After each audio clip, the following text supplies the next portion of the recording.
Hey everybody, it's Jeff from TourWars.com, and I'm talking to the one and only Carla from Corelli and Run. Carla, how are you? I tell you, I'm doing great. I'm sad that it's over. Yeah, it's all done. But it was a full conference now. I mean, you had a full summit, a couple of days worth of features and input and information. What did you think of the whole thing overall? Overall, I thought it was utterly amazing. I came here to get a lot of information, and I think I got a lot of information. I mean, I still feel like there's some things that I didn't get, but overall, I think that I'm very happy with the information that I found out. Okay, now some of the things that you felt were most important, did they get covered? And could you tell us what maybe one or two of those were? Actually, I don't think that they did, because for our guild that we're in, I'm in the Old Timers Guild, and we have over 500 members in our guild. In fact, we have like 800 in each of our guilds. That we have one on Republic, one on Empire, right? And there's a 500 cap. So we're stretched across with alts over 3 guilds. And so there's a communication factor. There's no joint alliance chat channel, and there is a custom chat channel in the game right now, but it's not really working as intended. It's awkward to use. And it's very awkward to use, and so we just need better communication tools. And also the guild list, you can't invite people. And I do see that they're working on that and getting that all resolved, so I was very excited to hear that. And to me, it took a lot for them to step up and say, we have a problem in Ilum.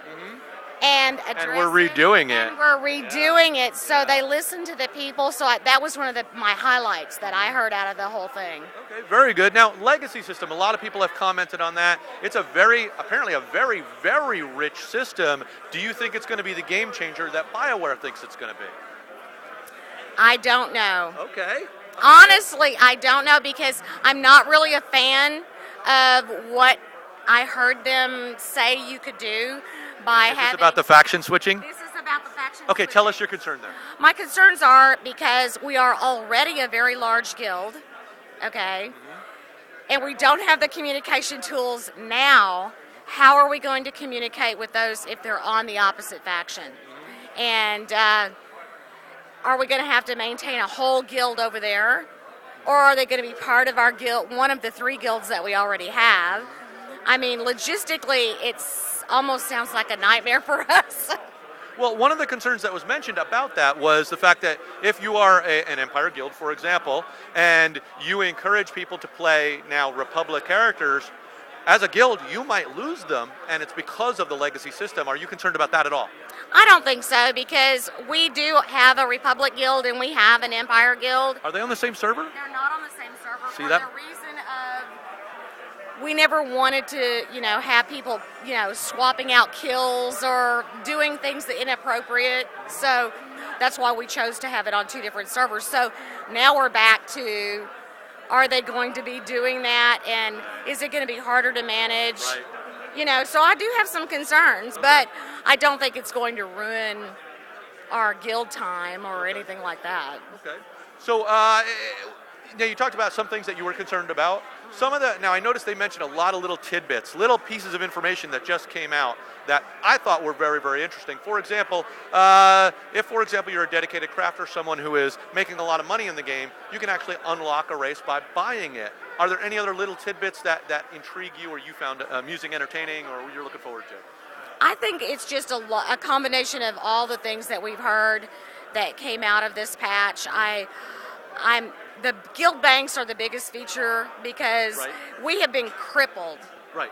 It's very inconvenient to not have them, correct. Well, it's not just inconvenient for a guild our size. It is crippling, because we share resources. That's what guilds do. And we've not been able to do that. Right. Not effectively, anyway. Right. It's very difficult to find someone, look them up, have a trade. It is awkward. Right. But I do like the fact that you can unlock things. I'm not so sure about buying it, though. Really? That's a concern? Because I'm not so sure I like that. Well, BioWare's approach is one that this is obtaining money is another way of advancing in the game. Something you disagree with? I just don't think I don't know how to answer that, because I'm having to mull over it, and I'm not sure I like that you can just go buy it. You should have to earn it. But I did like some of the legacy things that they did say, about how we can link our characters together. we can establish relationships. I think that that's a very positive thing.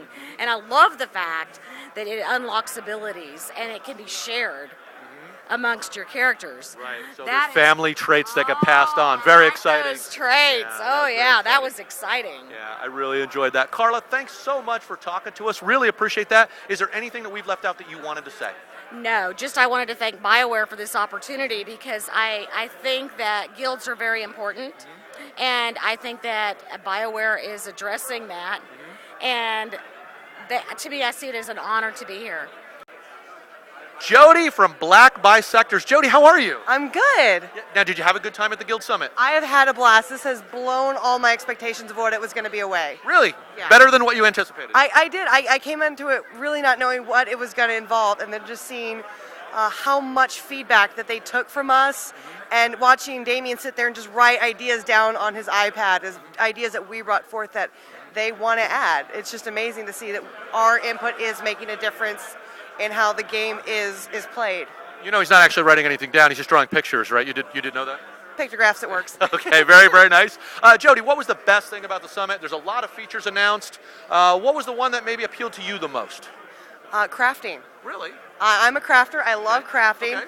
I'm cybertech though, so really, to this point, it hasn't really served a large purpose post level 49. So now seeing that things like the hot rig speeder bike and things like that are going to be available to everybody for completionists that want that in their list of speeders, for us to be able to craft things that are going to be usable, and I'm a slicer. So knowing that I am going to be providing the materials for 2 other groups to make augments. And that was lacking before, right? And everybody dumped it when they nerfed slicing. Right. Everybody dumped slicing. So the few of us that kept it are going to be greatly in demand, and I'm really looking forward to actually That is a very, very exciting have some revolving credits. That's awesome. All right, folks, this is Jody from Black Bisectors. Jody, thank you so much for talking to us. Thank you.